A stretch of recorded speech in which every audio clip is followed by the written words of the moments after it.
ಮಾನ್ಯ ಉಪಮುಖ್ಯಮಂತ್ರಿಗಳ ಒಂದು ಹೇಳಿಕೆ ಈಗ ಬಹಳ ಚರ್ಚೆಗೆ ಎಡೆ ಮಾಡಿಕೊಡ್ತಾ ಇದೆ ಸಿನಿಮಾ ವಲಯದಲ್ಲಿ. ಸ್ಯಾಂಡಲ್ವುಡ್ ಕಲಾವಿದರ ಪೈಕಿ ಯಾರಿಗೆ ಎಲ್ಲಿ ನಟ್ಟು ಬೋಲ್ಟು ಟೈಟ್ ಮಾಡೋದು ಗೊತ್ತು ಅನ್ನುವಂಥ ಡಿಸಿಎಂ ಹೇಳಿಕೆಗೆ ಭಾರೀ ವಿರೋಧ ಈಗ ಮುಂದುವರಿತಾ ಇದೆ. ಕೆಲವರು ಪರವಾಗಿನೂ ಇದ್ದಾರೆ. ಸಿನಿಮಾ ಮಂದಿಯ ಕೆಲವರು ವಿಪಕ್ಷಗಳು ಡಿಕೆ ಶಿವಕುಮಾರ್ ಹೇಳಿಕೆಯನ್ನು ಖಂಡಿಸಿವೆ. ಕೈಪಡೆ ಮಾತ್ರ ಡಿಸಿಎಂ ಹೇಳಿದ್ದು ಸರಿ ಇದೆ ಅಂತ ಹೇಳ್ತಾ ಇದ್ದಾರೆ. ಶಾಸಕ ಗಣಿಗ ರವಿ ಅವರಂತೂ ಸಿನಿಮಾದವರು ಬಾಯಿ ಮುಚ್ಕೊಂಡಿರಬೇಕು, ಇದು ಕೊನೆಯ ಎಚ್ಚರಿಕೆ ಅಂತ ಧಮ್ಕಿ ಧಾಟಿಯಲ್ಲಿ ಮಾತಾಡಿದ್ದಾರೆ. ರಶ್ಮಿಕಾಂತ್ ಅವರು ನಮಗೆ ಟೈಮ್ ಇಲ್ಲ ಅಂತಾರೆ, ಅಂತವರಿಗೆ ಬುದ್ಧಿ ಕಲಿಸಬೇಕು ಅಂತಾನು ಮಾತಾಡಿದ್ದಾರೆ.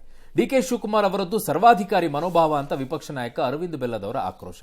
ಹೀಗೆ ಇರಬೇಕು ಅಂತ ಚಿತ್ರರಂಗದ ಕಲಾವಿದರ ಮೇಲೆ ಒತ್ತಡ ಹೇರಬಾರದು ಅಂತ ಹಿರಿಯ ನಟ ದತ್ತಣ್ಣ ಅವರ ಸ್ಪಷ್ಟನೆ. ಡಿಕೆ ವಾರ್ನಿಂಗ್ ಸರಿಯಲ್ಲ ಅಂತ ಸಾರಾ ಗೋವಿಂದ್ ಅಸಮಾಧಾನ. ಈ ಮಧ್ಯೆ ಮಂಡ್ಯದಲ್ಲಿ ಬಿಜೆಪಿ ಕಾರ್ಯಕರ್ತರು ಡಿಕೆ ಶಿವಕುಮಾರ್ ಫೋಟೋ ಹಿಡ್ಕೊಂಡು ನಟ್ಟು ಬೋಲ್ಟು ಹಿಡಿದು ಪ್ರತಿಭಟನೆ ಮಾಡಿದ್ರು. ಜೊತೆಗೆ ಒಂದು ಪೋಸ್ಟ್ ಕೂಡ ಮಾಡಿದ್ರು, ಕೊರಿಯರ್ ಮಾಡಿದ್ರು. ಆದರೆ ಇದು ದೊಡ್ಡದು ಮಾಡುವ ವಿಷಯ ಅಲ್ಲ ಅಂತ ಚಲನಚಿತ್ರ ಅಕಾಡೆಮಿ ಅಧ್ಯಕ್ಷ ಸಾಧು ಕೋಕಿಲ ಅವರ ಮಾತು. ಡಿಕೆ ಶಿವಕುಮಾರ್ ಹೇಳಿದ್ರಲ್ಲಿ ತಪ್ಪಿಲ್ಲ ಅಂತ ಸಮರ್ಥನೆಯನ್ನ ಮಾಡಿಕೊಂಡಿದ್ದಾರೆ.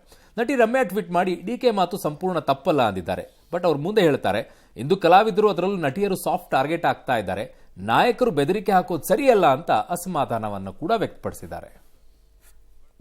ರಶ್ಮಿಕಾ ಮಂದಣ್ಣ ಕಿರಿಕ್ ಪಾರ್ಟಿಯಿಂದ ಕನ್ನಡದ ನೆಲದಲ್ಲಿ ವೃತ್ತಿ ಜೀವನವನ್ನು ಆರಿಸ್ಕೊಂಡವರು. ಹೋದ್ ಸರಿ ಇದೇ ಚಲನಚಿತ್ರೋತ್ಸವಕ್ಕೆ ಕರೆದಾಗ ಶಾಸಕ ಮಿತ್ರರೊಬ್ಬರು ಅವ್ರ ಮನೆಗೆ ಹೋಗಿ 10 ಬಾರಿ ಕರೆದ್ರು ಕೂಡ, ನಾನು ಹೈದರಾಬಾದಲ್ಲಿ ಇರೋದು ನನ್ನ ಮನೆ, ನನಗೆ ಕರ್ನಾಟಕ ಎಲ್ಲಿದೆ ಅನ್ನೋದು ಗೊತ್ತಿಲ್ಲ, ನನ್ನ ಹತ್ರ ಟೈಮ್ ಇಲ್ಲ, ಬರಲ್ಲ ಅಂತ ಹೇಳಿದ್ರು. ಮತ್ತೆ ಇವರಿಗೆ ಬುದ್ಧಿ ಕಲಿಸ್ಬೇಕಾ ಬೇಡವಾ? ನರಸಿಂಹಲು ಆಂಧ್ರದಿಂದ ಬಂದಿರೋ ವ್ಯಕ್ತಿ ಕರ್ನಾಟಕದ ಉಪಮುಖ್ಯಮಂತ್ರಿ ಬಗ್ಗೆ ದೌಲತ್ತಲ್ಲಿ ಮಾತಾಡ್ತಾನೆ. ಆ ನರಸಿಂಹಲು ಬಾಯಿ ಮುಚ್ಕೊಂಡಿರೋ ಕೇಳಿ ನಿಮ್ಮ ವಾಣಿಜ್ಯ ಮಂಡಳಿ ಅಧ್ಯಕ್ಷನ. Last warning. ಕಾಂಗ್ರೆಸ್ದವ್ರ ಮನಸ್ಥಿತಿ, ಅವ್ರೇನು ಸರ್ವಾಧಿಕಾರಿಗಳ ಮನಸ್ಥಿತಿ ಅವ್ರದ್ದೈತಿ. ಈ ಅಧಿಕಾರ ಅಗದಿ ನಶ್ವರ, ಅತ್ಯಂತ ಟೆಂಪ್ರರಿ. ಇದನ್ನೈತಲ್ಲಿ ಜನರಿಗೆ ಸೇವಾ ಮಾಡೋಕ್ಕಿರೋದು ಅನ್ನುವಂಥ ಮನಸ್ಥಿತಿ ಅವ್ರದ್ದಿಲ್ಲ. ನಮ್ಮ DCM ಅವರು ಆ ರೀತಿ ಮಾತಾಡಿದ್ದು ಸರಿ ಇಲ್ಲವೇನೋ ಅಂತ ನನ್ನ ವೈಯಕ್ತಿಕ ಅಭಿಪ್ರಾಯ. ಯಾರನ್ನೂ ಕೂಡ ನೀನು ಹೀಗೆ ಯೋಚನೆ ಮಾಡಬೇಕು, ಹೀಗೆ ನಡ್ಕೋಬೇಕು ಅಂತ ಹೇಳೋದಿದೆಯಲ್ಲ, ಅದು ಪೊಲಿಟಿಕಲ್ ವರ್ಕರ್ಸ್ಗೆ ಹೇಳಬಹುದು. ಅವನಿಗೆ ಯಾವುದೂ ಕೂಡ they are not applicable to. ಸ್ವಾಯತ್ತತೆ ಅನ್ನೋದರ ಒಂದು ಮೂಲಭೂತ ಹಕ್ಕು ಕಲಾವಿದನಿಗೆ. ಸರ್ಕಾರಗಳು ಕೂಡ ಕಲಾವಿದರ ಮೇಲೆ ಯಾವುದೇ ರೀತಿಯ ಹೇರಿಕೆಯನ್ನು. ಸರ್, ಈ ವಿಚಾರದಲ್ಲಿ ವಾರ್ನಿಂಗು, ನಟ್ಟು ಬೋಲ್ಟು ಇವೆಲ್ಲ ಮಾತುಗಳು ಬರಬಾರ್ದು. ಮಾತುಗಳನ್ನು ಆಡೋವಂಥ ಸಂದರ್ಭದಲ್ಲಿ ಅದು ಅತಿರೇಕಕ್ಕೆ ಹೋಗೋದು ಬೇಡ. ನೀವು ಕಲಾವಿದರಿಗೆ ಗೌರವ ಕೊಡೋದಾದ್ರೆ ನಾವು ನಮ್ಗೆ ಅರ್ಥ ಆಗ್ತಾ ಇದೆ. ನಾವು ಯಾವತ್ತೂ ಕೂಡ ಸುಮಾರು 100-120 ಜನ ಕಲಾವಿದರು ಕರ್ಕೊಂಡೋಗಿ ಹೋರಾಟ ಮಾಡಿದ್ದೀನಿ. ಈ ಒಂದು ಚಲನಚಿತ್ರೋತ್ಸವ ಏನಿದೆ ಅದರ ವೇದಿಕೆ ಕಾರ್ಯಕ್ರಮ ಯಾವತ್ತಿರುತ್ತೆ ಗೊತ್ತಾಗಲ್ವಾ? ಎಲ್ಲ ಹೋಗಿ ಬಂದು ಈ ಗೂಬೆನ ಸಾಧು ಕೋಕಿಲ ಮೇಲೆ ಕೂರ್ಸ, ಅದೇ ಒಂದು ದೊಡ್ಡ ವಿಷಯ ಆಗಲ್ಲ. ಇಲ್ಲಿ ದೊಡ್ಡ ವಿಷಯ ಮಾಡ್ತಾ ಇದ್ದಾರೆ ಅಷ್ಟೇ. ಅದನ್ನ ತಪ್ಪೇನು ಅದರಲ್ಲಿ ಇಲ್ಲ ಅನ್ಸೋದು. ಅವ್ರು ಹೇಳಿದ್ರಲ್ಲಿ ತಪ್ಪಿಲ್ಲ, ಅವ್ರು ಕೇಳಿದ್ರಲ್ಲೂ ತಪ್ಪಿಲ್ಲ. ರಂಗದವರು ಬರಬೇಕು ಅನ್ನೋದು ಅವ್ರ ಆಸೆ ಆಗಿತ್ತು. ಸ್ವಲ್ಪ ಗೈರು ಹಾಜರಿ ಇತ್ತು ಅನ್ನೋದು ಅವರ ಕೊರತೆ ಇತ್ತು. ಅದು ಸರ್, ಅವರ ಅಸಮಾಧಾನ ಏನೇ ಇರಲಿ ಸರ್, ಅದನ್ನು ವ್ಯಕ್ತಪಡಿಸಿದ ರೀತಿ ಬಗ್ಗೆ ಏನು ಹೇಳ್ಬೇಕು ಸರ್? ಡಿಕೆ ಶಿವಕುಮಾರ್ದು ಆ ವರ್ಡ್ಸ್ ರಾಂಗ್, ನಟ್ಟು ಬೋಲ್ಟು ಎಲ್ಲ. ಯಾಕಂದರೆ ನನಗೆ ಇತ್ತೀಚೆಗೆ ಈ ಡಿ ಕೆ ವಿಚಾರದಲ್ಲಿ ಒಂದು ದೊಡ್ಡ ಕನ್ಫ್ಯೂಷನ್ ಸ್ಟಾರ್ಟ್ ಆಗ್ಬಿಟ್ಟಿದೆ. ಒಂದು ಕಡೆ ಸಂಸ್ಕೃತದವರು ನಾಚಬಹುದಾದ ರೀತಿಯಲ್ಲಿ ಶ್ಲೋಕಗಳನ್ನು ಹೇಳ್ಕೊಂಡು ಹೋಗ್ತಾರೆ, ಇನ್ನೊಂದು ಕಡೆ ಸಾಧು ಸಂತನಂತೆ ಕಂಗೊಳಿಸುವ ಯತ್ನವನ್ನ ಮಾಡ್ತಾರೆ. ಮಗದೊಂದು ಕಡೆ ಈ ನಟ್ಟು ಬೋಲ್ಟು ಎಂಬ ವಿಚಿತ್ರವಾದ ಪದಗಳನ್ನೆಲ್ಲ, ಇದನ್ನೆಲ್ಲ ನಾರ್ಮಲಿ ಬಳಸೋರು ಯಾರು? ಆ ಥರದ ಜನ ಬಳಸ್ತಾರೆ, ಅದನ್ನು ಹಂಗೆ ಬಳಸ್ಬಿಡ್ತಾರೆ. ನನಗೆ ಅರ್ಥವಾಗಲ್ಲ, ಅವ್ರ ಒಳಗಡೆ ಇರೋದೇ ಆ ಥರದ ಪದಾನೋ. We should not have, he could have expressed his. ಇದು ಕರ್ನಾಟಕದಲ್ಲಿ ಚಲನಚಿತ್ರೋತ್ಸವದ ನಾವು ನಡೆದಾಗ ನಾವು ಕರೆದ್ರೆ ಇಲ್ಲಿಗೆ ಬರೋಕ್ಕೂ ಆಗಲ್ಲ. ಅಂದರೆ ಅನಿವಾರ್ಯವಾಗಿ ಯಾರಿಗೋ ಸಮಸ್ಯೆ ಇದ್ದವ್ರಿಗೆ ಬರೋಕ್ಕಾಗದೇ ಇರ್ಬೋದು. ಎಲ್ಲರಿಗೂ ಸಮಸ್ಯೆ ಅಂತ ನೀವು ಚಿತ್ರೋತ್ಸವಕ್ಕೆ ನಾವು ಬರಲ್ಲ ಇದು ಅಂತಂದರೆ ಹೇಗೆ? ಅದು ಬೇಸರ ಆಗಬಾರ್ದ ಒಂದು ರಾಜ್ಯಕ್ಕೆ, ಒಂದು ಸರ್ಕಾರಕ್ಕೆ ಅಂತ ಕೇಳಬಹುದಿತ್ತು. ಆ ನಟ್ಟು ಬೋಲ್ಟು ಸಮಸ್ಯೆ. ಬಟ್ ಮೇಕೆದಾಟು ವಿಚಾರದಲ್ಲಿ ಬರ್ತಾರೆ. Come to the point of Mekedatu. ಈಗ ಇದು ಯಾಕೆ ಬಂತು ಕೋಪ? ಮೇಕೆದಾಟು ಬರಬೇಕಿತ್ತು, ಬರಬೇಕಾಗಿರ್ಲಿಲ್ಲ. ಬಹಳ ಸ್ಟ್ರಿಕ್ಟ್ ಆಗಿ ಹೇಳ್ತಾ ಇದ್ದೀನಿ, ಅದನ್ನು ಬರಬೇಕಾಗಿರ್ಲಿಲ್ಲ. ಮೇಕೆದಾಟು ಮೇಲ್ನೋಟಕ್ಕೆ ಅದು ನನ್ನ ಹಕ್ಕು, ನನ್ನ ನೀರು ಅನ್ನೋ ಘೋಷವಾಕ್ಯದಲ್ಲಿ ಇತ್ತೇ ಹೊರತು ಅದು ಪಕ್ಕಾ ಡಿ.ಕೆ. ಶಿವಕುಮಾರ್ನ ಒಬ್ಬ KPCC ಅಧ್ಯಕ್ಷನಾಗಿ ಬಲವಾಗಿ ಲಾಂಚ್ ಮಾಡುವಂತಹ ಒಂದು ಕಾರ್ಯಕ್ರಮ. ಅದು ಪಕ್ಷದ ಕಾರ್ಯಕ್ರಮ, ಯಾವ ಅನುಮಾನನೂ ಇಲ್ಲ ಅದರಲ್ಲಿ. ಅದಕ್ಕೆ ರೂಪ ಸ್ವರೂಪವನ್ನು ಹಂಗೆ ಕೊಟ್ಟಿದ್ರು ಅಷ್ಟೇ ಅವರು. ಪಕ್ಷಾತೀತವಾಗಿ ಅಷ್ಟೇ. ಪಕ್ಷಾತೀತವಾಗಿ ಅಂತ ಡಿ.ಕೆ. ಹೇಳ್ಬಿಟ್ಟ ತಕ್ಷಣ ಪಕ್ಷಾತೀತ ಆಗಲ್ಲ ನಾಳೆ ಎಲ್ಲಾನು. ನಾಳೆ ಇಂಥ ಸನ್ನಿವೇಶಗಳು ಬೇರೆ ಕಡೆನೂ ಬರುತ್ತೆ. ಪಕ್ಷಾತೀತವಾಗೆಲ್ಲ ಬನ್ನಿ ಅಂತಾರೆ, ಹೋಗ್ತಾರಾ? ಬಂದೇ ಬರುತ್ತೆ ಪ್ರಶ್ನೆ. ಪಕ್ಷಾತೀತವಾಗಿ ಶಶಿ ತರೂರ್ ಹೇಳಿದ್ದೆರಡು ಹೇಳಿಕೆನೇ ಸಹಿಸ್ಕೊಳಕ್ಕಾಗಿಲ್ಲ ಕಾಂಗ್ರೆಸ್ಗೆ. ಹಂಗಾಗಿ ಅದಾಗಲ್ಲ. ಅದು ಪಕ್ಷಾತೀತವಾದ ಹೋರಾಟ ಇರಬಹುದೇನೋ, ನನಗೆ ಗೊತ್ತಿಲ್ಲ. ಬಟ್ ಆ ರೂಪ ಸ್ವರೂಪ ಅದಕ್ಕೆ ಇರಲಿಲ್ಲ. ಇದು ಪಕ್ಕ ಇದು ಸ್ಟೇಟ್ಮೆಂಟ್. ಹೌದು. ಯಾವುದು ನಾಡು ನುಡಿ ಅಥವಾ ನೆಲ ಜಲ ವಿಚಾರದಲ್ಲಿ ಬಂದಾಗ ಯಾವುದು ಪಕ್ಷಾತೀತವಾಗಿ ಕಂಗೊಳಿಸುತ್ತವೆ? ಕಾವೇರಿ ವಿಚಾರದಲ್ಲಿ ಸುಪ್ರೀಂ ಕೋರ್ಟಿನ ಜಡ್ಜ್ಮೆಂಟ್ ಬಂದಾಗ, ಪ್ರತಿಭಟನೆಗಳು ನಡೆದಾಗ ಅದು ಪಕ್ಷಾತೀತವಾಗಿ ಹೋಗುತ್ತೆ. ಅದು ಪಕ್ಷಾತೀತವಾಗಿ ಆಗಬೇಕಾದ. ಎಸ್. ಬೆಳಗಾವಿಯ ಗಡಿ ವಿಚಾರದಲ್ಲಿ ರಾಜ್ಯದ ಸಾರ್ವಭೌಮತ್ವವನ್ನೇ ಪ್ರಶ್ನೆ ಮಾಡುವಂತಹ ಸನ್ನಿವೇಶಗಳನ್ನು ವಿರೋಧಿಗಳು ಸೃಷ್ಟಿ ಮಾಡಿದಾಗ ಅದಕ್ಕೆ ನಡೆಯುವ ಪ್ರತಿಭಟನೆಗಳು, ಅದೆಲ್ಲ ನಟ್ಟು ಬೋಲ್ಟು ಕತೆ ಬರುತ್ತಾಗ ಅದು ನಟ್ಟು ಬೋಲ್ಟು ಕತೆ. ಈಗ ನಾವು ಬೆಳಗಾವಿನಲ್ಲಿ ಮೊನ್ನೆ ಕನ್ನಡದ ವಿಚಾರದಲ್ಲಿ ನಡೆದಂಥ ಘಟನೆಯಲ್ಲಿ ಲಕ್ಷ್ಮೀ ಹೆಬ್ಬಾಳ್ಕರು, ಸತೀಶ್ ಜಾರಕಿಹೊಳಿ ಡ್ಯಾಶ್ಗಳು ಪಾಲ್ಗೊಳ್ಳಿಲ್ಲ ಅಂದ, ಇವರೆಲ್ಲ ನಮ್ಗೆ ಭಾಳ ಕೋಪ ಇದೆ, ಇವರೆಲ್ಲ ನಟ್ಟು ಬೋಲ್ಟು ಸರಿ ಮಾಡಬೇಕಾಗತ್ತೆ ಅಂತ ಅನ್ಬೋದಾ? ಅದೇ ಪದ ಬಳಸ್ಬೋದಾ? ಯಾರೋ ಒಬ್ರು ಬಿಜೆಪಿ ಪಕ್ಷಾತೀತವಾಗಿ ನಡೀತಾ ಇದ್ದಾರೆ ಅಂದ್ಬಿಟ್ರೆ ಆಗೋಯ್ತಾ? ಹಿಂಗಾಗಲ್ಲ. ನಾಳೆ ಈ ಎಕ್ಸ್ಟೆಂಡೆಡ್ ಆರ್ಗ್ಯುಮೆಂಟಲ್ಲಿ ಯಾರೋ ಓಟ್ ಹಾಕ್ಲಿಲ್ಲ ಅಂತ ಇಟ್ಕೊಳ್ಳೋಣಪ್ಪ. ಇವೆಲ್ಲ ನೀವು ಓಟ್ ಹಾಕಿಲ್ವಲ್ಲ, ನಮ್ಗೆ ಗೊತ್ತಿದೆ ನಿಮ್ಮದು ಮೂಳೆ ಮಾಂಸ ಎಲ್ಲ ಹೆಂಗೆ ರಿಪೇರಿ ಮಾಡಬೇಕು ಅಂತ. ಹಂಗಾಗಲ್ಲ.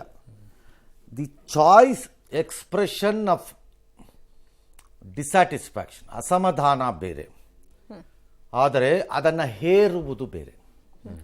ಎರಡು ಬೇರೆ ಬೇರೆ. You cannot do it. ಗಣಿಗಾರವಿ ಅವರು ಪಾಠ ಕಲಿಸ್ಬಾರ್ದಾ, ಬುದ್ಧಿ ಕಲಿಸ್ಬಾರ್ದಾ? ಸರಿ, ಅವರು ನನಗೆ ಗೊತ್ತಿಲ್ಲ. ಅವರು ನನ್ನ ಮನೆ ಹೈದರಾಬಾದಲ್ಲಿದೆ, ನನ್ನ ಕರ್ನಾಟಕ ಎಲ್ಲಿದೆ ಅಂತ ಗೊತ್ತಿಲ್ಲ ಅಂತ ಅವ್ರು ಸೇರಿಸಿದ್ದಾರೆ. ರಶ್ಮಿಕಾ ಹೇಳಿದ್ರು ಅಂತ ನಾನು ಅದಕ್ಕೆ ವಿಟ್ನೆಸ್ ಅಲ್ಲ, ಮತ್ತು ನನಗೆ ಯಾವುದೇ ಕನ್ಫರ್ಮೇಷನ್ ಇಲ್ಲ. ಅವ್ರು ಅದನ್ನು ಹೇಳಿದ್ರೆ ರವಿ ಗಣಿಗ ಹೇಳಿದ್ದು ಬುದ್ಧಿ ಕಳ್ಸೋಣ ಅನ್ನೋದು ಕಳಿಸ್ಬೋದು, ಏನು ಸಮಸ್ಯೆ ಅಲ್ಲ ನನ್ನ ಪ್ರಕಾರದಲ್ಲಿ. ಬಟ್ ಅವ್ರು ಹೇಳಿದಾರೋ ಇಲ್ವೋ ನನಗೆ ಗೊತ್ತಿಲ್ಲ. That I don't know. ಅವ್ರು ಹೇಳಿದ್ದಾರೆ ಅನ್ನೋದನ್ನ ಯಾರು ಕನ್ಫರ್ಮ್ ಮಾಡಿಸಿದ್ರೆ ನಾನು ಅವ್ರ ಜೊತೆ ಸೇರ್ಕೋತೀನಿ, ಪಾಠ ಕಲಿಸ್ಬೇಕು ಅದಕ್ಕೆ ಅಂತ. ಪಾಠ ಕಲಿಸೋದಲ್ಲ, ನೀ ಕೂಡ್ದು ಕರ್ನಾಟಕದೊಳಕ್ಕೆ ಅಂತಾನೆ ಹೇಳ್ಬೇಕು, ಬೈಕಾಟ್ ಮಾಡ್ಬಿಡು ಹೇಳಿದ್ರೆ. ಹಾಗಾಗಿ I cannot say anything. So DK ಕಲಾವಿದರುಗಳನ್ನು ಕರ್ಕೊಂಡು ಬರಬೇಕು ಮಾಡಬೇಕು ಅನ್ನೋ ಆಸೆ ಬೇರೆ ಇರ್ಬೋದು, ಅವ್ರ ಕಾರ್ಯಕ್ರಮಕ್ಕೆ ಬರಬೇಕು ಅನ್ನೋ ಬಯಕೆಯನ್ನು ವ್ಯಕ್ತ ಮಾಡೋದು ಬೇರೆ ಇರ್ಬೋದು, ಅವ್ರು ಬರಬೇಕು ಅನ್ನೋ ನಿರೀಕ್ಷೆನೂ ತಪ್ಪು ನಾನೇನು ಅನ್ಕೊಂಡಿಲ್ಲ. ಆದರೆ ಬರಲೇಬೇಕು, ಬರದಿದ್ದರೆ ಆಗಲ್ಲ ಅನ್ನುವಂತಹ ನಿಲುವನ್ನು ತೆಗೆದುಕೊಂಡಾಗ ಅದು ಸಹಜವಾಗಿ ಸರ್ವಾಧಿಕಾರಿ ಅಥವಾ ಅಧಿಕಾರದ ಮದ ಈ ರೀತಿಯ ವ್ಯಾಖ್ಯಾನಗಳಿಗೆ ದಾರಿ ಮಾಡಿಕೊಟ್ಬಿಡುತ್ತೆ. ಆ ವ್ಯಾಖ್ಯಾನಗಳನ್ನು ಅವ್ರು ಅವಾಯ್ಡ್ ಮಾಡಬಹುದು ಅಂತ ನನ್ನ ಅಭಿಪ್ರಾಯ. ಓಕೆ. ಬಟ್ ಗಾಣಿಗ ರವಿ ಅವರು ಇನ್ನೊಂದು ಮಾತು ಹೇಳ್ತಾರೆ ಸರ್, ಗಣಿಗಾರವಿನ ಸರ್, ಬಾಯಿ ಮುಚ್ಕೊಂಡು ಇರಬೇಕು ನೀವು ಅಂತ ಹೇಳಿ ಎಚ್ಚರಿಕೆಯನ್ನು ಕೊಡ್ತಾರೆ. ಅದ್ರ ಜೊತೆಗೆ ಹೇಳ್ತಾರೆ ಸಬ್ಸಿಡಿಯನ್ನ ಇವರು ತೆಗಿಯೋದ್ರ ಬಗ್ಗೆ ನಾವು ಚಿಂತನೆ ಮಾಡಬೇಕು. ಮಾಡು, ಯಾರು ಬೇಡ ಅಂದವ್ರು ನಿಮ್ಮನ್ನ? ಏನು ಬೇಡ ಅಂದಿದ್ದೀವಾ? ಮಾಡಿ ತೆಗೀರಿ ಸಬ್ಸಿಡಿನ. ಸರ್ಕಾರದ ಸ್ಕೀಮ್ ಅಪ್ಪ, ಸರ್ಕಾರ ಕಿತ್ತಾಕ್ಬಿಡಿ ಅಷ್ಟೇ, ಅವಶ್ಯಕತೆ ಬರೋದಿಲ್ಲ. ನನಗೇನ್ರಿ ಗೊತ್ತದ? ನೀವುಂಟು, ನಿಮ್ಮ ಸರ್ಕಾರ ಉಂಟು, ನೀವು ಕಿತ್ತ ಮೇಲೆ ಅದಕ್ಕೆ ಬೇಕಾದ ಪ್ರತಿಕ್ರಿಯೆಯನ್ನು ಸಂಬಂಧಪಟ್ಟಂತಹ ಇಂಡಸ್ಟ್ರಿಯವರು ಕೊಟ್ಕೋತಾರೆ. ನನಗೇನು ಬೇಜಾರಿಲ್ಲಪ್ಪ, ನಿಮ್ಮ ಇಷ್ಟ. DK ಶಿವಕುಮಾರ್ ಅವ್ರಿಗೆ ತೆಗೆಸ್ಬಿಡಿ. ಇಲ್ಲಿವರೆಗೂ ಫಿಲಮ್ ಈ ಫೆಸ್ಟಿವಲ್ ವಿಷಯದಲ್ಲಿ ಸರ್, ಇವ್ರು ಯಾರನ್ನ ಇನ್ವೈಟ್ ಮಾಡಿರ್ತಾರೆ ಸ್ಪೆಷಲ್ ಇನ್ವೈಟ್ ಆಗಿ, ಅವ್ರನ್ನ ಹೊರತುಪಡಿಸಿ ಇನ್ಯಾರು ಇನ್ನು ವಾಲಂಟಿಯರ್ ಹೋಗಿದ್ದಿಲ್ಲ ಸರ್. ಇವ್ರು ಈಗೇನೋ ಹೊಸದಾಗಿ ಬಯಸ್ತಾ ಇದ್ದಾರೆ ಇದಾಗಬೇಕು ಅಂತ. ಫಸ್ಟ್ ಆಫ್ ಆಲ್ ಫಿಲಮ್ ಫೆಸ್ಟಿವಲ್ಗಳಿಗೆ ಹೋಗಬೇಕು ಬಿಡಬೇಕು ಅನ್ನೋದು ಅವ್ರವರು ಬಿಟ್ಟಿದ್ದು. ನನ್ನ ಪ್ರಕಾರದ ಸಂಬಂಧ ಇಲ್ಲ. ರಾಜಕಾರಣಿಗಳಿಗೆ ಕೆಲವು ಜಾಗಕ್ಕೆ ಹೋಗಬೇಕಾ ಬಿಡಬೇಕಾ ಅನ್ನೋದು ಅವ್ರಿಗೆ ಆಯ್ಕೆ ಮಾಡ್ಕೊಳ್ತಾರೆ, ಅದು ಅವ್ರ ಆಯ್ಕೆ. ಹಾಗೇನೆ ಈಗ ಇವತ್ತಿನವರೆಗೂ ಸಿದ್ದರಾಮಯ್ಯನವರು ಅಯೋಧ್ಯೆಗೆ ಹೋಗಿದ್ದಾರಾ? ಇಲ್ಲ. ದೇಶದಲ್ಲಿರುವ ಎಲ್ಲ ಹಿಂದೂಗಳು ಈ ಸಿದ್ದರಾಮಯ್ಯನವರು ಹಿಂದೂ ವಿರೋಧಿ, ಇಲ್ಲಿ ಬಂದಿಲ್ಲ, ಪಾಠ ಕಲಿಸ್ಬೇಕು, ಪಾಠ ಅಂದ್ರೆ ಸಿದ್ದರಾಮಯ್ಯನವ್ರ ರೆಸ್ಪಾನ್ಸ್ ಹೇಗಿರುತ್ತೆ? ಹೋಗ್ಬೇಕು ಬೇಡ ಅನ್ನೋದು ನಾನು ತೀರ್ಮಾನ ಮಾಡ್ಬೇಕ್ರಿ ಅಂತ ಹೇಳ್ತಾರ. ಹಂಗೆ ಬರುತ್ತೆ, ಬಹಳ ಸರಳ. ನಮ್ಮೂರಲ್ಲಿರೋ ದೇವಸ್ಥಾನಕ್ಕೆ ಹೋಗ್ತೀನಿ ಅಷ್ಟೇ, ನಮ್ಮೂರಲ್ಲಿರೋ ರಾಮನ ದೇವಸ್ಥಾನಕ್ಕೆ ಹೋಗ್ತೀನಿ ಅಂತಾರೆ, ಅದೇ ಫಸ್ಟ್ ದೇವಸ್ಥಾನ ಅಂತ ತರ್ಬೇಕಾದ್ರೆ ಅಷ್ಟೇ ತಾನೆ. ಹಾಗೇನೆ ಎಲ್ಲದರಲ್ಲೂ ಆಯ್ಕೆಗಳಿವೆ. That is democracy. ಅದಕ್ಕೆ ಮತದಲ್ಲೂ ಆಯ್ಕೆ ಕೊಟ್ಟಿರೋದು. ಇದ್ರೆ ಡಿ ಕೆ ಟೈಪೋ ಅಥವಾ ಇನ್ನಾರ ವಿಜೇಂದ್ರ ಟೈಪೋ ಅಥವಾ ಇನ್ನಾರ ಕುಮಾರಸ್ವಾಮಿ ಟೈಪೋ ಎಲ್ಲ ನಟ್ಟು ಬೋಲ್ಟ್ ಎಲ್ಲ ಟೈಪ್ ಮಾಡ್ಬಿಡ್ತೀನಿ ಗೊತ್ತಾಗ್ತಾರೆ ನೋಡಿ ಅಂತಂದ್ರೆ ಎಲ್ಲ ಒಂದೇ ಕಡೆ ಹಾಕೊಂಡು ಹೋಗಿರೋರು. ಅದಕ್ಕೆ ಆಯ್ಕೆ ಅನ್ನೋದು ಅರೋಗೆಂಟ್ ಇಸ್ ನಾಟ್ ಸೂಟೇಬಲ್ ಅಲ್ಲ ಸರ್, ಅದು ಪ್ರಜಾಪ್ರಭುತ್ವದಲ್ಲಿ ಅರೋಗೆಂಟ್ ವಾರ್ನಿಂಗ್ ನನಗೆ ಅದು ಆರೋಗ್ಯನ್ಸು ಅಥವಾ ಅಸಮಾಧಾನದ ಅತಿರೇಕದಲ್ಲಿ ಬಂದಿದೆಯಾ ಅಂತ ನಂಗೆ ಇನ್ನೂ ಅಂಡರ್ಸ್ಟ್ಯಾಂಡ್ ಆಗಿಲ್ಲ. ಅಲ್ಲ, ಡಿ ಕೆ ಅವ್ರದ್ದು ಹಂಗೆ ಕಾಣಿಸ್ಲಿಲ್ಲ, ಅವ್ರು ಸಾಫ್ಟ್ ಆಗಿ ನಗ್ತಾನೆ ಹೇಳ್ತಾರೆ ಅದನ್ನ. ನನಗೆ ಗೊತ್ತಿಲ್ಲ ಅದು ನಕ್ಕೊಂಡು ಹೇಳಿದ್ರು there can be a laughing killer ಇರ್ಬೋದು ಬೇಕಾರೆ ಒಬ್ರು. ನಕ್ಕದ ತಕ್ಷಣ ಅವ್ರು ಹೇಳಿದ್ದೆಲ್ಲ ಲೈಟ್ ಅಂತೇನಲ್ಲ. ಎಸ್ ಅಲ್ಲ, ಏನ್ ಕನ್ವೆ ಆಗ್ಬೇಕು ಅದಾಗಿರುತ್ತೆ ಆಗಿದೆ. ನನ್ನ ಪ್ರಕಾರ ಅವರು ಆ ಪದಗಳನ್ನು ಬಳಸಿ ಹೇಳಿದ ತಪ್ಪು. ಅವ್ರಿಗೆ ಅವ್ರು ಬರಬೇಕು ಅನ್ನೋ ಆಸೆ ಪಡೋದು ತಪ್ಪಲ್ಲ, ಆದ್ರೆ ಅವ್ರು ಬರಲೇಬೇಕು ನಾನು ಹೇಳಿದ ಮೇಲೆ ಅನ್ನೋದು ಆಗಲ್ಲ ಅಷ್ಟೇ. ಮುಗೀತು. ಈಗ ನನಗೆ ಫೋನ್ ಮಾಡ್ತಾರೆ ಒಬ್ರು ಯಾರು, ಇವರೇ ಮಾಡ್ಬೇಕು ಇಂಟರ್ವ್ಯೂ ಕೇಳ್ತಾರೆ, ಮಾಡ್ಬೇಕು ನಟ್ಟೋ ಬಾಲ್ಟ್ ಅಂತಾನೋ ಅಥವಾ ಇನ್ನೊಂದೋ ಅಂತಾನೆ. ವಾಗ್ರೆ ರೈ ಕಂಡಿದ್ದೀನಿ ಅಂತೀನಿ, ವಾಗ್ರೆ ಅಂತೀನಿ. ಹಂಗೆ ಮಾಡ್ಬಿಡ್ತೈತಿ, ಏನು ಮಾಡ್ತೀರಾ ಮಾಡ್ಕೋಗ್ರೆ ರೈ ಅಂದ್ಬಿಡ್ತೀನಿ.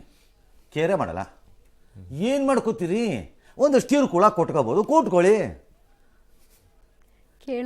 ಯಾವಾಗಲೂ ದ್ಯಾಟ್ ಇಸ್ ದಿ ಪಾಯಿಂಟ್. ಹಾಗಾಗಿ ಲೆಟ್ಸ್ ಸಿ ಏನಾಗುತ್ತೆ. ಏನು ಆಗಲ್ಲ. ಡಿ ಕೆ ಅವರ ಆಸೆಗಳನ್ನು ಉಳಿಸ್ಕೊಳ್ಳಿ. ಬಂದ್ರಪ್ಪ, ಯಾಕೆ ಬರಲ್ಲ ನೀವು ನಿಮ್ಮ ಕಾರ್ಯಕ್ರಮಗಳಿಗೆ ಅಂತ ಬೇಕಾದ್ರೆ ಕೇಳಿ, ತಪ್ಪಿಲ್ಲ. ಮಿಕ್ಕಿದ್ದನ್ನು ಅಲ್ಲಿಗೆ ನಿಲ್ಲಿಸಿದ್ರೆ ಸರಿ ಇರುತ್ತೆ. ಇಲ್ವಾ ಅವ್ರವ್ರು ತೋಚ್ದಂಗೆ ಅವ್ರು ಮಾಡ್ತಾರಷ್ಟೇ. ಇನ್ನು ರಾಜ್ಯ ಕಾಂಗ್ರೆಸ್ನಲ್ಲಿ ಪವರ್ ಶೇರಿಂಗ್ ಫೈಟ್ ತಾರಕಕ್ಕೇರಿದೆ. ಡಿಕೆ ಶಿವಕುಮಾರ್ ಮುಖ್ಯಮಂತ್ರಿ ಆಗೋದನ್ನು ತಡೆಯೋಕೆ ಯಾರಿಂದಲೂ ಸಾಧ್ಯವಿಲ್ಲ, ಇದು ಪೂರ್ವ ನಿರ್ಧಾರಿತ ಎಂಬ ಮಾಜಿ ಸಿಎಂ ವೀರಪ್ಪ ಮೊಯ್ಲಿ ಅವರ ಮಾತು ಈಗ ಸಂಚಲನಕ್ಕೆ ಕಾರಣವಾಯಿತು. ಈ ವಿಷಯವಾಗಿ ಹಲವರು ಮಾತನಾಡಿದ್ದಾರೆ. ಸಿಎಂ ಎಂಬಿ ಪಾಟೀಲ್, ಸಂತೋಷ್ ಲಾ, ಡಿಕೆ ಶಿವಕುಮಾರ್, ಅಶೋಕ್ ಏನ್ ಹೇಳಿದ್ದಾರೆ ಕೇಳೋಣ. ಈಗ ಮೊಯ್ಲಿಯವರು ಹೇಳೋದು ಅಥವಾ ಇನ್ನೊಬ್ರು ಹೇಳೋದು ಮುಖ್ಯ ಅಲ್ಲ, ಹೈಕಮಾಂಡ್ ಏನು ಹೇಳ್ತಾರೆ ಅದು. ನಾನು ಮತ್ತೆ ಹೇಳ್ತಾ ಇದ್ದೀನಿ, ಹೈಕಮಾಂಡ್ ತೀರ್ಮಾನ. ಈಗ ಮೊಯ್ಲಿಯವರು ಹೇಳೋದು ಅಥವಾ ಇನ್ನೊಬ್ರು ಹೇಳೋದು ಮುಖ್ಯ ಅಲ್ಲ, ಹೈಕಮಾಂಡ್ ಏನು ಹೇಳ್ತಾರೆ ಅದು. ಹೌದು, ಅವ್ರಿಗೆ ಕೇಳಬೇಕು, ನನಗೆ ಗೊತ್ತಿಲ್ಲ. ವೀರಪ್ಪ ಮೊಯ್ಲಿ ಅವ್ರ ಬಗ್ಗೆ ಕಾಮೆಂಟ್ ಮಾಡೋದು ನಮ್ಮ ಇದರಲ್ಲಿಲ್ಲ. ನಾನು ವಿಶೇಷ ಅಲ್ಲ, ಅದು ಹೈಕಮಾಂಡ್ಗೆ ಬಿಟ್ಟಿರ್ತಕ್ಕಂಥದ್ದು. ಈಗ ಅವ್ರವ್ರ ಅಭಿಪ್ರಾಯನ ಹೇಳಿದ್ದಾರೆ. ನಾನೇನು ಅದಕ್ಕೆ ಮಾತಾಡೋಕೆ ಹೋಗೋದಿಲ್ಲ, ಅವಶ್ಯಕತೆ ಇಲ್ಲ. ಅವ್ರ ಅಭಿಪ್ರಾಯ ಹೇಳಿದ್ದಾರೆ. ನಾನು ಕೂಡ ನೋಡಿದೆ ವೀರಪ್ಪ ಮೊಯ್ಲಿಯವರ ಅಬ್ಬರದ ಭಾಷಣ ಡಿ ಕೆ ಶಿವಕುಮಾರ್ ಮುಖದಲ್ಲಿ. ಸರ್, ಇಲ್ಲಿವರೆಗೂ ಒಪ್ಪಂದ ಆಗಿದೆಯಾ ಇಲ್ವಾ ಅಂತ ಯಾರು ಓಪನ್ ಆಗಿ ಮಾತಾಡ್ತಿರ್ಲಿಲ್ಲ. ಆಗಿದ್ರೆ ಮೊಯ್ಲಿ ಅವರ ಅರಿವಿನ ವ್ಯಾಪ್ತಿ ಒಳಗಡೆ ಅದಿದೆ ಅಂತ ನಾನೇನು ಭಾವಿಸ್ತಾ ಇಲ್ಲ. Moily is not A representative of high command. Okay, ಆ ಕಾಲ ಹೋಗಿದೆ ಅದು. Let's accept it. ಅವರು ಹಿರಿಯ ನಾಯಕರು ಕಾಂಗ್ರೆಸ್ ಪಕ್ಷದಲ್ಲಿ, ಸರಿ. ಬಟ್ ಈ ರೀತಿಯಾದಂಥ ತೀರ್ಮಾನ ಒಪ್ಪಂದ ಆಗಿರೋದು ಇವರ ಅರಿವಿನ ವ್ಯಾಪ್ತಿ ಒಳಗಡೆ ಇದ್ದು ಇವರು ಅದಕ್ಕೆ ವಿಟ್ನೆಸ್ ಥರ ಇದ್ರು ಅಂತ ನಾನೇನು ಒಪ್ಪಕ್ಕೆ ಹೋಗಲ್ಲ. ಡಯಾಸ್ ಮೇಲೆ ಫಾರ್ ಹಿಸ್ ಓನ್ ಪೊಲಿಟಿಕಲ್ ರೀಸನ್ಸ್ಗೆ ಡಿ ಕೆ ಶಿವಕುಮಾರ್ನ ಮೆಚ್ಚಿಸ್ಲಿಕ್ಕೋ ಅಥವಾ ಡಿ ಕೆ ಶಿವಕುಮಾರ್ ಆಗಬೇಕು ಅಂತ ಅವ್ರ ಬಯಕೆ ಪ್ರಕಾರದಲ್ಲೋ ಹೇಳಿರ್ಬೋದು. ಅಲ್ಟಿಮೇಟ್ಲಿ ಸಿದ್ದರಾಮಯ್ಯ ಹೇಳ್ದಂಗೆ ಅದು ಹೈಕಮಾಂಡಲ್ಲೇ ಆಗಬೇಕು. ಅವ್ರು ಉತ್ತರ ಕೊಡೋವರೆಗೂ ಮೊಯ್ಲಿ ಹೇಳಿದ್ರು ಅಷ್ಟೇ, ಎಂ ಬಿ ಪಾಟೀಲ್ ಹೇಳಿದ್ರು ಅಷ್ಟೇ, ಸಂತೋಷ್ ಲಾಲ್ ಹೇಳಿದ್ರು ಅಷ್ಟೇ, ಯಾರು ಹೇಳಿದ್ರು ಅಷ್ಟೇ. ಬಟ್ ಹೊಸ ಪ್ಲೇಯರ್ ಎಂಟ್ರಿ ಆಗಿರೋದು ಈಗ ಬಹಳ ಚರ್ಚೆ. ಅದೇ ಅವ್ರಿಗೆ ಹಕ್ಕಿದೆ ರೀ. ಡಿ ಕೆ ಶಿವಕುಮಾರ್ ಅವ್ರಿಗೆ ಹೇಳ್ಬೇಕಿದ್ನ, ಮೊಯ್ಲಿ ಅವರಿಗೆ ಹೇಳಲು ಹಕ್ಕಿದೆ, ಸಿದ್ದರಾಮಯ್ಯ ಅವ್ರಿಗೂ ಹೇಳ್ಬೇಕು. ಅವ್ರ ಅಭಿಪ್ರಾಯ ನಟ್ಟು ಬೋಲ್ಟು ಚೇಂಜ್ ಮಾಡಕ್ ಬಿಡ್ತೀನಿ ಅಂತ ನಂಗೆ ಆಗಲ್ಲ. ನೀವು ಮೊಯ್ಲಿ ಅವರಿಗೆ ಹಕ್ಕಿದೆ. ನಟ್ಟು ಬೋಲ್ಟು ವಿಚಾರ ಬರಲ್ಲ ಅಲ್ಲಿಗ, ಬರಲ್ಲ. ಈಗ ಜಯನಗರದಲ್ಲಿ ಜನ ಇದ್ದಾರೆ, ಬೆಂಗಳೂರಿನ ಜಯನಗರ. ಈ ಜಯನಗರದ ಜನಕ್ಕೆ ಡಿ ಕೆ ಶಿವಕುಮಾರ್ ಫಂಡ್ ಕೊಡ್ಲಿಲ್ಲ. ಹೌದಾ? ಸರಿ, ಅಲ್ಲಿ ಒಬ್ಬ ಲೀಡ್ರು ಪಕ್ಷಾತೀತವಾಗಿ ಎಲ್ಲ ಬನ್ನಿ ಈ ಡಿ ಕೆ ಶಿವಕುಮಾರ್ ವಿರುದ್ಧ ನಮ್ಮ ಜಯನಗರಕ್ಕಾಗಿ ಹೋರಾಟ ಮಾಡೋಣ ಅಂತ ಕರೀತಾರೆ. ಆಗಲಿ ಕಾಂಗ್ರೆಸ್ನವ್ರು 4 ಜನ ಯಾರೋ ಬರಲಿಲ್ಲ ಅಂತ ಇಟ್ಕೊಳ್ಳೋಣಪ್ಪ. ಎಲ್ಲ ಗೊತ್ತಿದೆ, ನಟ್ಟು ಬೋಲ್ಟು ಟೈಟ್ ಮಾಡ್ತೀನಿ ಅಂದ್ರೆ ಹಂಗಾಗಲ್ಲ. ಹಾಗೆ ಇದುವೆ ಮೊಯ್ಲಿ ಹೇಳ್ತಿರೋದು ಅದು ಅವ್ರ ಅಭಿಪ್ರಾಯ. ಆ ಸಭೆಯಲ್ಲಿ ನಡೀತಿದ್ದಂತಹ ಕಾರ್ಯಕ್ರಮಗಳಿಗೆ ಅನುಗುಣವಾಗಿ ಅವ್ರೇನೋ ಮಾತಾಡಿರ್ಬೋದು ಅಥವಾ ಅವ್ರಿಗೆ ಆಸೆನೂ ಇರ್ಬೋದು ಡಿ ಕೆ ಆಗಲಿ ಅಂತ. ತಪ್ಪೇನಿದೆ, ಹೇಳಿದ್ದಾರೆ. ಅವ್ರ ಹೈಕಮಾಂಡ್ ಹೇಳಿ ಆಮೇಲೆ ನೋಡೋಣ. ಓಕೆ. ಇನ್ನು ಇವತ್ತಿನಿಂದ ವಿಧಾನಮಂಡಲ ಬಜೆಟ್ ಅಧಿವೇಶನ ಆರಂಭ ಆಗಿದೆ. ಜಂಟಿ ಅಧಿವೇಶನ ಉದ್ದೇಶಿಸಿ ಗವರ್ನರ್ ಅವರು ಭಾಷಣ ಮಾಡಿದರು, ಬೆಂತಟ್ಟಿದ್ರು ಸರ್ಕಾರವನ್ನು. ಕಳೆದ 19 ತಿಂಗಳಲ್ಲಿ ಗಂಭೀರವಾದ ಕಾನೂನು ವ್ಯವಸ್ಥೆ ಸಮಸ್ಯೆಗಳೇನೂ ಆಗಿಲ್ಲ, ಠಾಣೆಗಳೆಲ್ಲ ಜನಸ್ನೇಹಿಯಾಗಿವೆ ಅಂತ ಅವರೆಲ್ಲ ಮಾತಾಡಿದ್ದಾರೆ. ಕೆಲವೊಂದಿಷ್ಟು ಮೆಚ್ಚುಗೆಯನ್ನು ವ್ಯಕ್ತಪಡಿಸಿದ್ದಾರೆ. ಇದೇ ವೇಳೆ ಬೆಂಗಳೂರು ಟ್ರಾಫಿಕ್ ದಟ್ಟಣೆ ನಿಯಂತ್ರಣದ ಬಗ್ಗೆ ಪ್ರಸ್ತಾಪ ಮಾಡಿದರು, ಆದರೆ ವಿವಾದಿತ ಟನಲ್ ರೋಡ್ ಯೋಜನೆ ಬಗ್ಗೆ ಮಾತಾಡಲಿಲ್ಲ. ವಿಶೇಷ ಅಂದ್ರೆ ರಾಜ್ಯಪಾಲರ ಭಾಷಣದ ಬಗ್ಗೆ ಇಷ್ಟೆಲ್ಲ ಮಾತಾಡ್ತಾ ಇದ್ರು, ಸರ್ಕಾರವನ್ನು ಹೊಗಳ್ತಾ ಇದ್ರು, ಶಾಸಕರು ಯಾರು ಮೇಜ ತಟ್ಟಲಿಲ್ವಂತೆ ಕಾಂಗ್ರೆಸ್ ಶಾಸಕರು. ಇನ್ನು ಗವರ್ನರ್ ಭಾಷಣದ ಬಗ್ಗೆ ಆಡಳಿತ ವಿಪಕ್ಷಗಳ ಮಧ್ಯೆ ಒಂದಿಷ್ಟು ಟಾಕ್ ಫೈಟ್ ನಡೆದಿದೆ. ಇನ್ನೊಂದು ಕಡೆಗೆ ವಿಧಾನಸಭೆಯಲ್ಲಿ ಅಗಲಿದ ಗಣ್ಯರಿಗೆ ಸಂತಾಪ ಸೂಚಿಸುವ ವೇಳೆ ಮುಖ್ಯಮಂತ್ರಿಗಳು ಎದ್ದು ನಿಂತ್ರಂತೆ.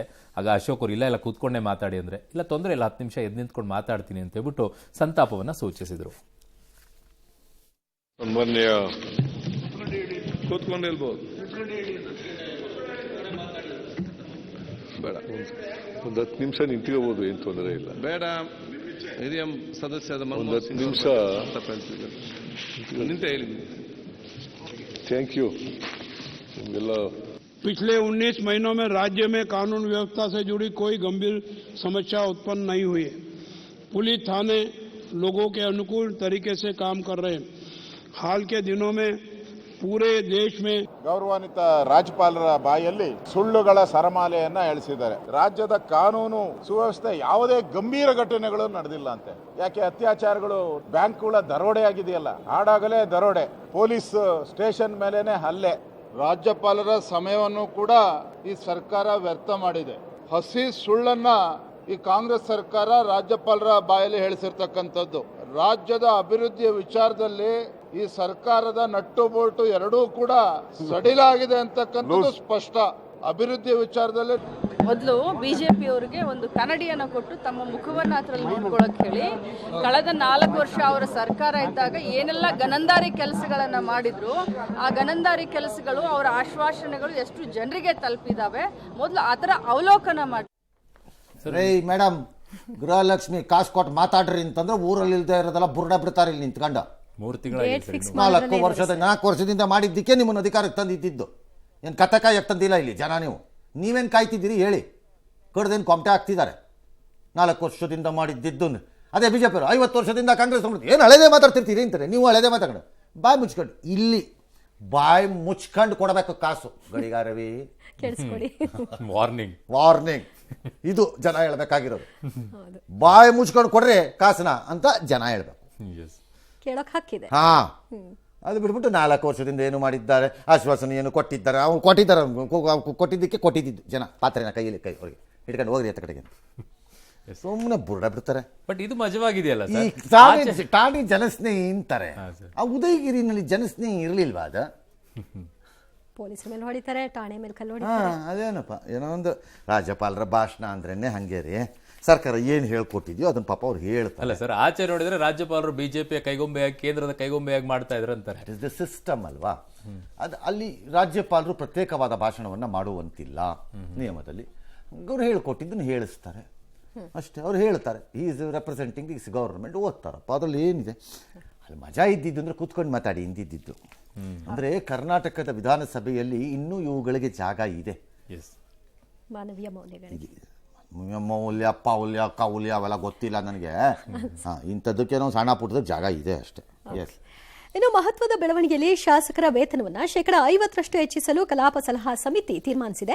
ಶಾಸಕರ ಕ್ಲಬ್ಗೆ 20 ಕೋಟಿ ಅನುದಾನ ನೀಡಲು ಕಲಾಪ ಸಲಹಾ ಸಮಿತಿ ತೀರ್ಮಾನ ಮಾಡಿದೆ. ವೇತನ ಹೆಚ್ಚಳಕ್ಕೆ ಸಂಬಂಧಿಸಿದ ವಿಧೇಯಕವನ್ನು ಇದೇ ಅಧಿವೇಶನದಲ್ಲಿ ಸರ್ಕಾರ ಮಂಡಿಸಲಿದೆ. ಇದಕ್ಕೆ ಒಪ್ಪಿಗೆ ಸಿಕ್ಕ ತಕ್ಷಣ ಜನಪ್ರತಿನಿಧಿಗಳ ವೇತನ 50% ಹೆಚ್ಚಾಗುತ್ತೆ.